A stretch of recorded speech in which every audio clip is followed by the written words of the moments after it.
This is Scott Becker with the Becker Private Equity Podcast. And today's discussion is the value of a great leader. And this is almost incomprehensible to so many people, but the value of a great leader, it's not infinite, but it's very, very high. So, for example, when the Cubs recently hired a manager who's hugely well regarded and paid him a record amount for him to lead the Cubs, this guy Craig Counsell, they paid him $8 million a year for 5 years. I think this is a brilliant move versus a horrible move, because at the end of the day, everything starts with leadership. If you could figure out leadership, that leader should be smart enough to figure out what talent they need to build a team, what they need at all the places on the team, how to make the team go, how to make the team work, who should be on the field, who shouldn't be on the field, and so forth and so on.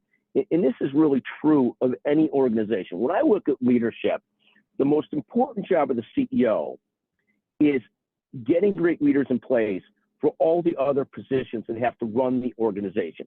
The CEO shouldn't be micromanaging 1,000 employees, 2,000 employees, or certain functions. He or she should ultimately, if they have to be great at one thing, it's picking other great leaders. If they have to be great at the second thing, it's setting clear direction as to where the company is going. Those two things. So when we think about this and the value of a great leader, people all criticize this ratio of what does a great leader make versus the employees. And I totally agree. Employees should be paid very well as well. You need a great led company to make money to be able to pay people well. So you need both. You need people paid well. But where people really screw up, it's not so much overpaying a great leader, because you could almost never overpay a great leader. Where they screw up is overpaying a horrendous leader. That's where the disaster happens, when you're paying top dollar to horrible leaders. This is when you have a disaster. Many companies constantly go with this concept of trying to hire unproven leaders from other places. The assistant general manager, a person who's assistant coach. This is fine, but you have to recognize it's a huge gamble. Now, in contrast to an assistant grew up in your organization, and you really know them, you really trust them, you really know what they can do, then maybe they do become a great leader and they are worth paying. The other thing that we see is when we try and promote people into jobs, we find the best promotions are those that are already acting like they're in that job.